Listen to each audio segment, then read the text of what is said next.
Hello, welcome to episode 2 of, I forgot the name of my own podcast. I don't think they were lemons. I'm using my iPad to read the questions because I am so professional and I'm using my phone to film. So yeah, I'm also so much comfier on here. I feel like this, I don't know, because I've got my phone on a tripod, whereas I can't balance my laptop anywhere when I'm talking to other people. So I feel like maybe individual episodes I will film. No one cares, do they really? No one cares. I'm just like thinking out loud. But yeah, I've decided that I do want to do some individual episodes because, I was going to anyway, but there's some things that I find easier to talk about on my own because I get so passionate that I forget to let the other person talk. And there's some things that are good to be discussed, and I'll probably like sort of bring the questions up again with other people, but to like answer them initially, sometimes it's better. And it's like when it's like questions I feel like I'm being asked, then I'm just gonna stop rambling now because honestly I don't think I'm making a whole lot of sense. It's quite warm. I'm quite hot. I'm always warm, to be honest with you. Yeah, also, throughout every episode ever, you will potentially be able to hear the road because I live next to a main road, and I'm really sorry. It's not ideal. I don't love it, but it's just going to be how it is. Also, I've had to move all of my jellies onto the floor to sit on this beanbag. I did buy the beanbag for myself, but then they were dedicated to the jellies, so yeah. I'm also trying to figure out a way to edit the audio separately so that when I'm talking about things that only make sense with visuals, people who are just listening aren't so confused because I am kind of chronically aware that is an issue. So I just want this to be chill. I want to have a little chit chat. I'm literally sat here on my beanbag with my blanket, chilling. We're just having a chill chit chat. Let's have a look. Thank you so much to everybody who did ask questions, by the way, it's really helpful. Okay, so the first one that I found quite interesting, like I want to talk about it, is how do you navigate recovery while so many people around you are promoting diet culture? And honestly, I feel like I've almost only just done a post on this, but not necessarily how I deal with it, more just stating that it's something quite frustrating and hard. And it's so much easier to like just detach from it, because when you're actually listening to that, it's really difficult. And I think that the one thing that is so important to do is to set boundaries. And I know that's really scary, but it's helped me so much. And I think I've honestly had to distance myself from quite a lot of people because our values just didn't align, and they would just sort of talk about diet culture so much, and whenever I was like asking them to not do that, I felt like I was asking the world of them and they'd just forget. And it was just like, I've asked you several times, like, if you care enough about my well-being, if you care enough about this friendship, then you have to respect these boundaries. And yeah, I have like abandonment issues and I'm a chronic people pleaser, so it's really, really difficult. And I feel like as I'm speaking, sometimes it's going to sound like I think it's an easy thing to do, and the thing is I know it's not. So just know that anything that I do say, it's not me thinking that it's an easy thing to do or anything close, because I really know that it's not. I also think that this is kind of why I got into a habit of explaining why I talk about diet culture was harmful, and it's not just me wanting to be wrapped in a bubble. I do think though that when it comes to recovery, whatever that is, there shouldn't be question in respect to somebody's boundaries. There should be no question. Like, they're not trying to be difficult. They are trying to look after themselves, and they are trying to give themselves the best shot at recovery. And they are asking you to help aid that journey. So when people get frustrated with that or question it, I find that really upsetting, because it's like, it kind of feels like, even though it's probably not the intention, it kind of feels like they don't see the intention, they don't understand that what I'm trying to do here, that I'm trying to protect myself from my recovery, and it's almost like they see it as me trying to control them or something. So I do think that if somebody asks you to not speak about certain things around them, then you should just respect that, even if you don't fully understand it yourself. Maybe go away and figure it out. I think some people will explain if that is needed, but they shouldn't have to explain. No one should have to explain their boundaries.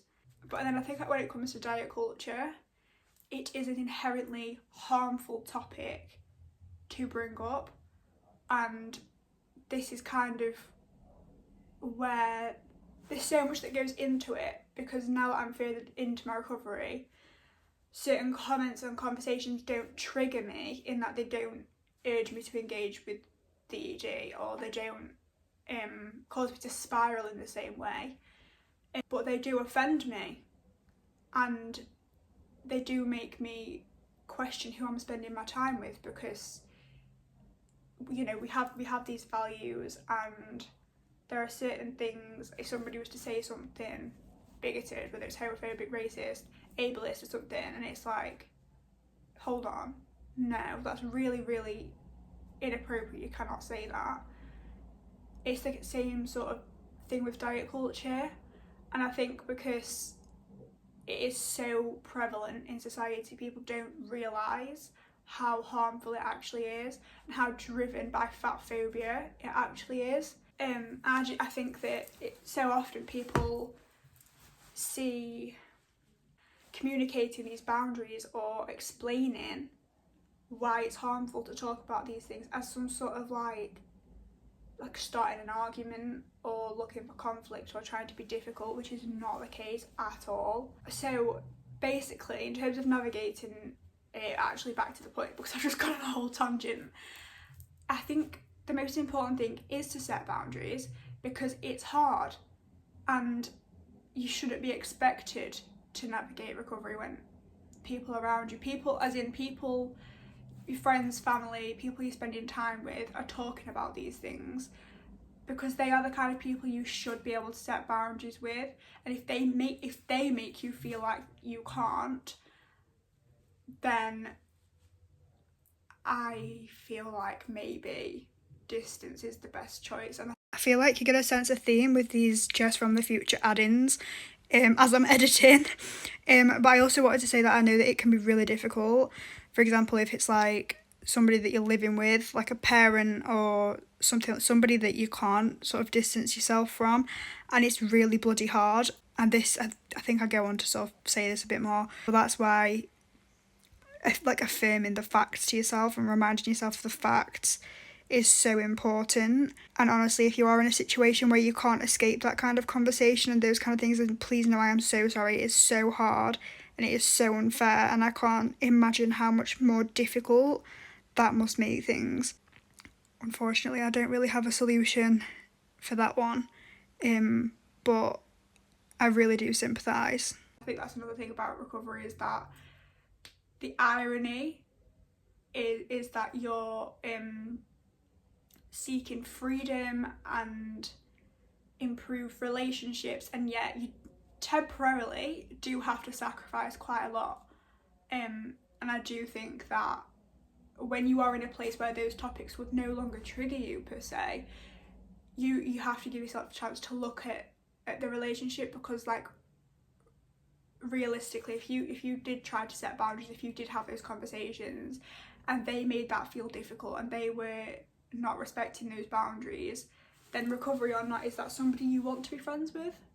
Because are they going to respect, if they don't respect those boundaries, are they going to respect your other boundaries? Are they going to be dragging you backwards? Are they going to make you question yourself? Are they going to make you question your worth? But then I do think that the other thing is when it's inescapable, because I can't always challenge it. I like to pick my battles, because I don't want constant conflict. I don't want awkwardness, it's uncomfortable. But I just think it's important to remind yourself, have your little affirmations and bullet points of knowledge to remind yourself that what they are saying, the kind of comments they're making, come from a really toxic culture. They're really disordered narratives, and just because it is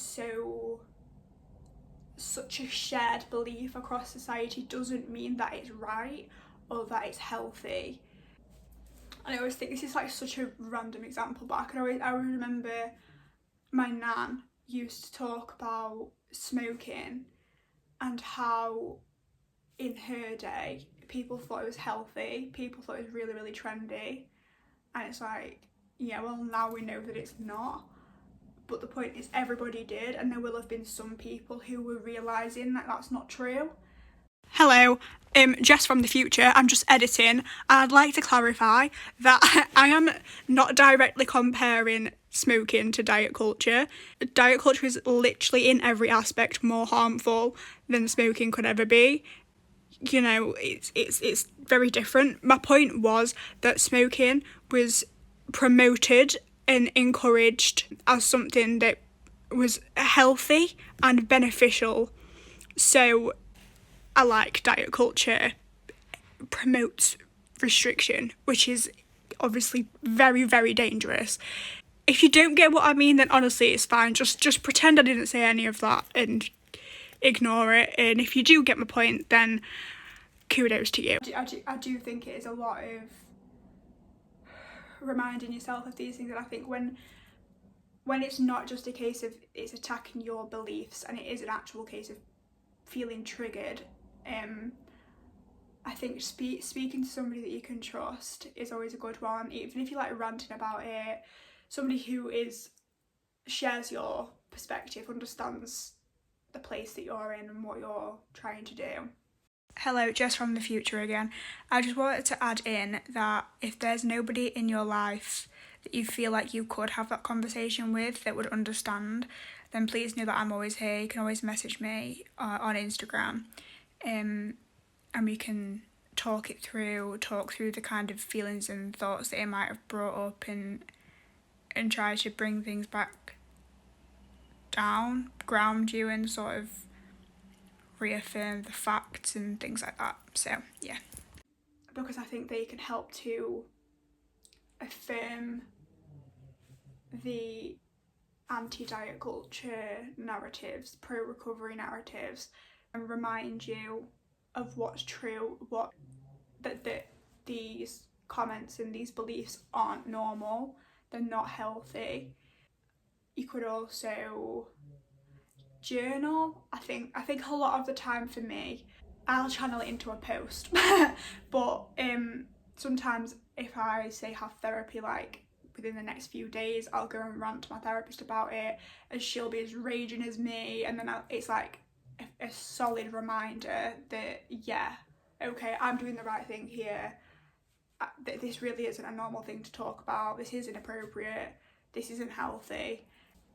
And I've always found that quite helpful.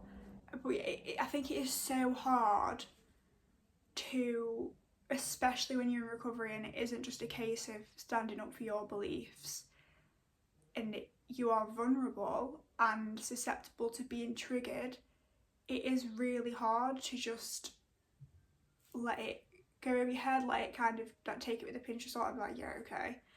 And I think that's definitely got easier for me as time has gone on, because I've learned so much about how toxic diet culture is, just how misinformed and disordered the narratives really are, and it makes me so angry that it doesn't trigger me anymore, and I kind of just think, well, that person's not very educated, are they? Which is the same with like a lot of different topics. But when it is, like I said, when it is down, like you're feeling triggered, then I do think it is much harder. And I think that the main thing is setting boundaries, but when people do make those comments, try your best to ground yourself and remember the facts, remember that it is inappropriate and you're allowed to be angry. And if the ED starts being like, well, they've got a point, or trying to compete, for example, if they've commented on how much or how little they've eaten or how much exercise they've been doing or something like that. You have to remember that health is subjective, and what is healthy for you and what is right for your recovery is most likely not going to align with that, and that the kind of things that I don't know, it's so hard, it's so complex, and I kind of didn't realise this was going to be such a complex topic, but it is. So I think I am terrified of rejection, so whether it's standing up for myself, for my beliefs, or any kind of confrontation, it terrifies me. But I think because I'm so angry with diet culture and I'm also so determined to recover, that kind of, it's kind of like an adrenaline, and it gives me sort of space, and it does depend who I'm with to sort of challenge it, and sometimes I will gently challenge it. So for example, because somebody else said, how do you cope with other people talking about how much or how little they've eaten? And I think I sort of do state the facts. So if they're like, talk about how little they've eaten, I'll be like, well, that's not very good, is it? Like, you should probably eat something, you've got to eat to live, to survive, keeps you alive. Like, I'll kind of just state those kind of facts, and they kind of, instead of having this usual diet culture derived encouragement and praise, they're getting this kind of like disappointment and like confusion, like, why wouldn't you need to eat more than that? Like, how come? I will challenge it in that way, and then they're kind of like, oh, I don't even know why I said that, like, what a random thing to say. Yes, but a random thing to say. It was weird. I don't, like, personally, I do care from like a recovery advocate standpoint and anti-diet culture standpoint. I do care because I want to say, you need this energy, you need it for this and this and this and this, and I will sometimes, depending who it is, depending on the circumstances, go on a full thing, but with compassion and understanding and things like that. But then obviously it can be quite triggering, but I think what you have to remember, that you do have, I think firing back in those moments and giving them the facts helps affirm those narratives to you too, and those facts to you too, because it's not normal. And so often they'll be like, they will not know what to say, and maybe it's going to be uncomfortable, but it should be, because they've made it uncomfortable by bringing up that topic. It wouldn't be uncomfortable if they hadn't. So, and the same thing, like, oh, I've eaten X amount today, I've eaten so much more than I usually will, blah blah blah. Okay, so you probably needed more today, you probably fancied more today, you should, like, okay, good, you wanted your cravings, good for you, as you should, that's what your body needed. I think keeping these facts at the forefront and being able to challenge people, like I said, it's hard, but it's necessary. Also, this light is hurting my brain so much. I did not think about this from like a sensory standpoint. I can turn it down a little bit. Oh, that's better. I feel like I can see again. Sorry, it's a bit dark now, but honestly it'd be pitch black if it was up to me. So I think for the most part I want to keep, obviously I'm kind of learning on the job here. For the most part I think I want to try and keep each episode to a specific topic, so that people can navigate it a little bit easier and listen to what they want to listen to, because I've separated up these like questions into different sections, so like general mental health, ED recovery, autism, ADHD, grief and loss, LGBTQ/identity, anything else. But oh well, I'm just gonna quickly address this one in the LGBTQ/identity section. Okay, I have a question that I have no idea whether it's weird to ask. It's not weird, I promise. How do multiple pronouns work? I always try my hardest to use the right pronouns, but I get confused when people use multiple ones like he, they. I don't mean to offend anyone, I'm just curious. I want to know what the correct way is so I don't hurt anyone's feelings genuinely. Honestly, thank you so much for asking, because it's so important to ask these questions to gain a better understanding and learn. So I guess I understand why it's confusing, but once you get into the swing of it, it does get a little bit easier, and you literally just alternate. So, for example, I'm trying to think of like a sentence. So he went to the shop with their mum. He went to the shop with their mum, and his mum asked them to pay.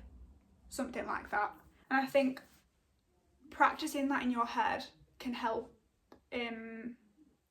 use it more fluently and more naturally, because I do think it kind of like when you've got used to using one set of pronouns and somebody's decided that different pronouns fit them better and you're having to adjust, you've got in such a flow of referring to this person in one way, and now you're kind of having to shift that, and it could take some time for it to sort of feel natural. So I do think sort of practicing that, like for example, if you're having thoughts about them in your own head or something, correcting yourself in that moment.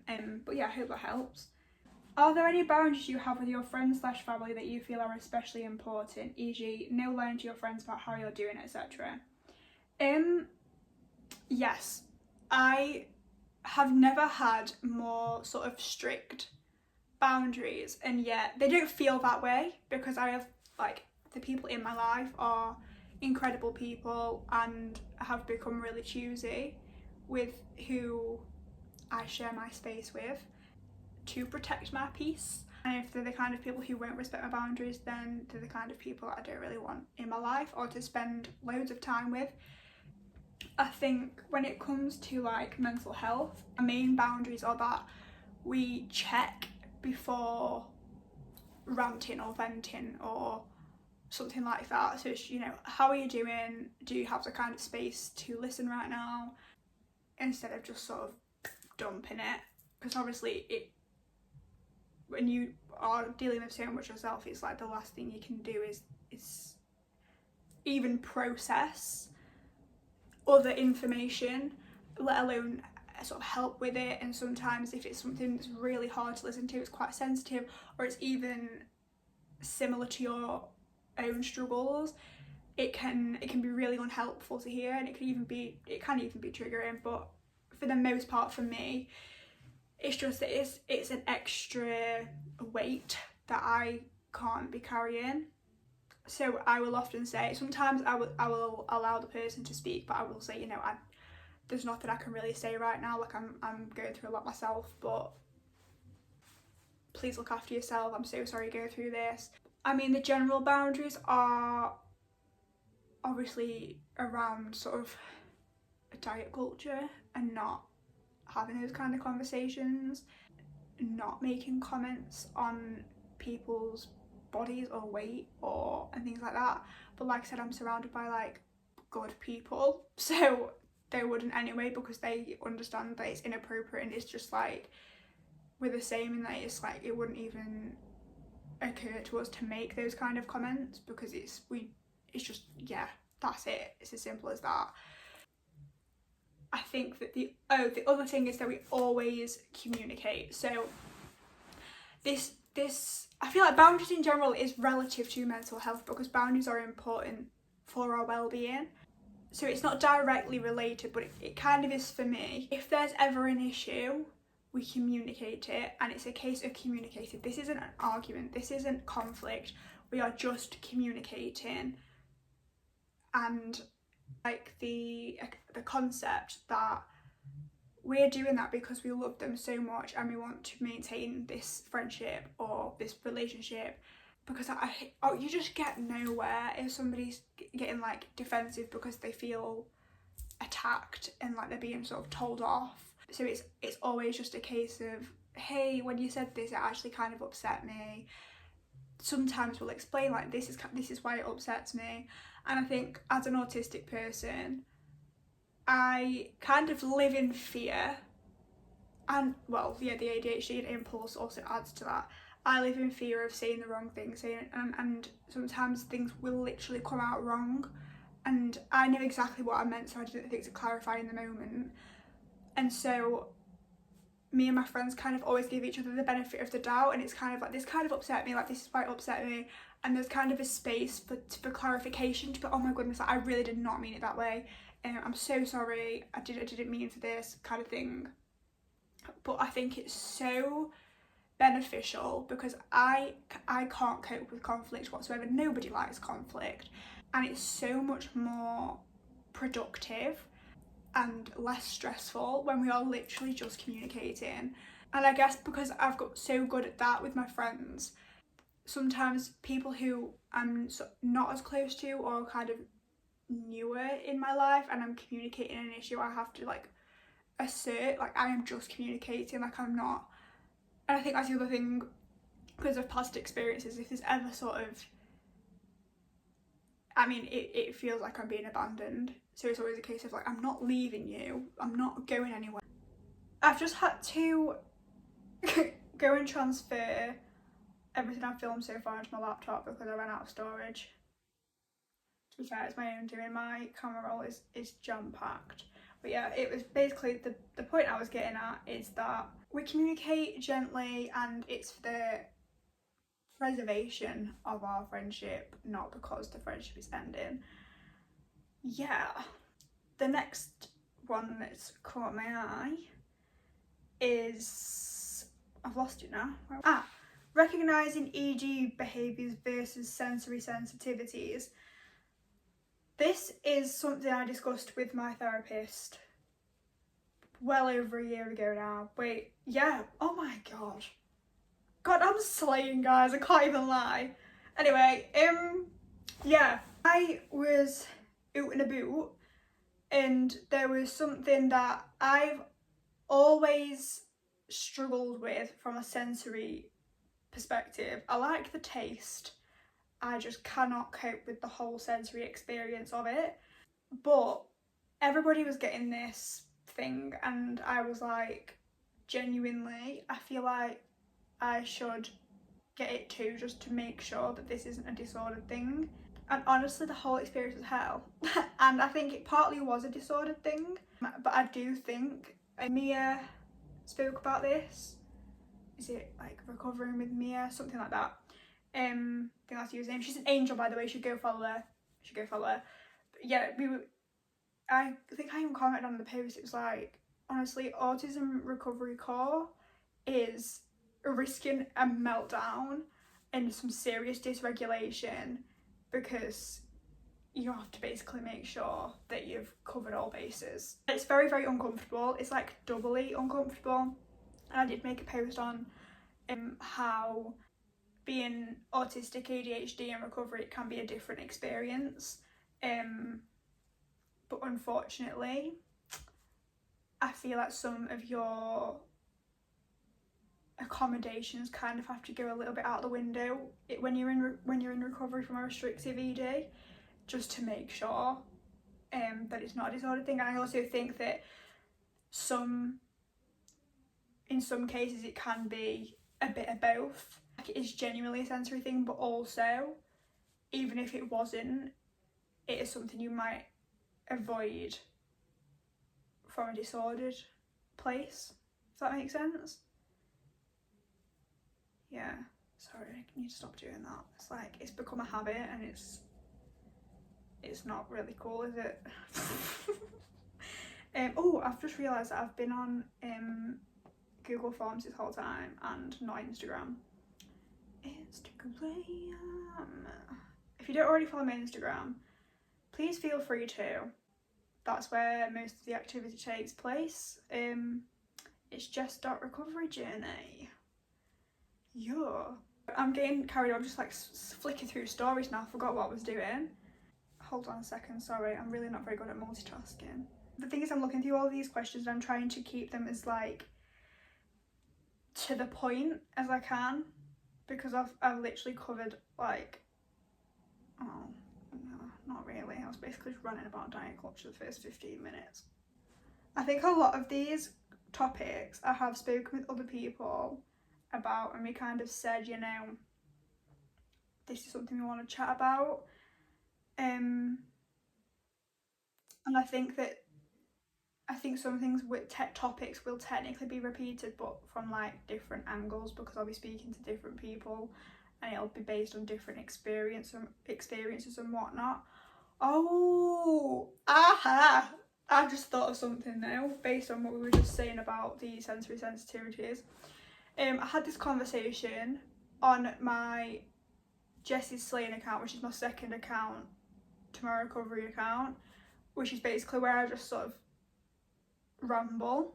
And if you follow that account, then honestly kudos to you, because I don't know how you put up with me. That was basically like where I got the idea to start a podcast, because I'd start rambling and then it'd be literally about 12 stories of me like talking about something, and honestly a lot of the time it's quite like lighthearted stuff. But I was saying how this is not from like a ED standpoint, but being autistic, obviously everybody's relationship with food is different. Some people feel able to try new things, some people don't. Some people have quite strong sensory aversions, some people don't, etc. I am not good at trying new things, and I do have some serious sensory aversions. And I'm not going to say I'm a picky eater, because I'm not. For example, potatoes, mashed potatoes, jacket potatoes, smiley faces, fries, variety. See what I'm saying? Gotta love potatoes, gotta love carbs in general. Beige food, you have my heart. But something that does piss me off in general is obviously people commenting on food choices, but this is just more like irritating than like toxic and triggering. If people, my mum, if you're watching this, I'm sorry, but it's true. Are you not bored of that? You can't just keep having the same thing, Jess. Why not? Is it affecting you? No. I will let you know if I get bored. Thus far, not bored, actually very content. So, you know. And I was also just saying how I don't feel like I am living an unfulfilled life because I don't want to try mushroom linguine or ratatouille. You know, it's not on my agenda, it's not on my bucket list, and I don't feel unhappy that those foods aren't part of my life. And I am going to order the same thing every single time I go to a restaurant, because I like predictability. It's not boring, it actually slaps. Like, it's that nice and it's just that amazing every single time. Why would I not order it again? And then also, I've found that coming into adulthood, obviously, like, people no longer want to feed you like they'd feed a child, which is plain foods, beige foods. Suddenly, the menus become exotic, and by exotic, I mean people start putting onions and mushrooms into things, and it's not for me. It's not. And I have crippling social anxiety. So, to be quite honest, the last thing I want to do is turn to the waiter and be like, can I just have plain sausage and mash? I don't want the sautéed red onions. And I usually have to ask my mum to do it. And then sometimes with the people I'm with, I'm like, why can't you just have it as it is? Like, why can't... Do you know what I'd love to? I'd love to not have to request for them to take something out, because it's so awkward and it's like the visceral discomfort is insane. The anxiety is insane. It makes me feel unwell. So I'd rather not have to do that. But like, realistically, if you want to deal with a meltdown, be my guest. It's not something I would generally want to sign up for, but like that's the direction we're heading in. So leave me be. You order your food, I'll order my food. Mind your own business. Mind your own business. And at the end of the day, I'm fueled, I'm nourished, life's a peach. Not your problem. Not your problem. I will let you know if I get bored, because I probably will at some point, because I do eat the same thing every single day. For example, for my breakfast, I eat the same thing every single day for approximately 6 months and then suddenly hate it. And my mum will have like bought so much of this thing because I literally eat it all the time, every single day, and then all of a sudden I'm like, about that, Debs, actually, we've got some bad news. It's just not for me anymore. Yeah, but this is the thing about Jammy Dodgers. They have been a solid go-to autism happy food for me since I was like 7 years old. So for them to change the recipe, not that they're gonna be, but Jammy Dodgers, if you are watching this, listening to this, I am very disappointed in you, and I take personal offence actually. So yeah, I do still eat them. I've actually adjusted since the first time. I think the first time it was a shock, and then after that I have adjusted to it, but I'm still not happy. Still not happy because that one experience, it caused a meltdown, and it was not a good day. It really wasn't. But no, that is pretty, for anybody else who like long-term safe foods, autistic safe foods are like pretty special. I also think if you have ADHD and you're autistic, that's extra special, because the chances of getting bored of something with ADHD is like pretty bloody high, to be honest. I think I'm gonna wrap it up, you know, because I'm getting tired and this light is hurting my eyes. I feel like I've had a nice little chat though. Yeah, thank you for listening. If you still are, then that is dedication. And yeah, if you do have any other questions, things you'd like me to speak about, I have so many that I haven't answered because I want to answer them with other people. But if you do, then there's a link in my Instagram bio to put the questions into like categories, or you can just comment. I think there's comments on Spotify as well. If not, you can always just comment on the YouTube vid, or you can DM me on Instagram. However, comments and the link in my bio are probably a best bet, because I struggle to keep up with DMs, to be completely honest. I try my best, but at the end of the day I do have ADHD, so I do forget that they exist, and then I remember at a very bad time, aka when I have too many and it overwhelms me. Anyway, thank you again for listening. Be kind to yourselves, please, and I will speak to you soon. I will speak to you soon.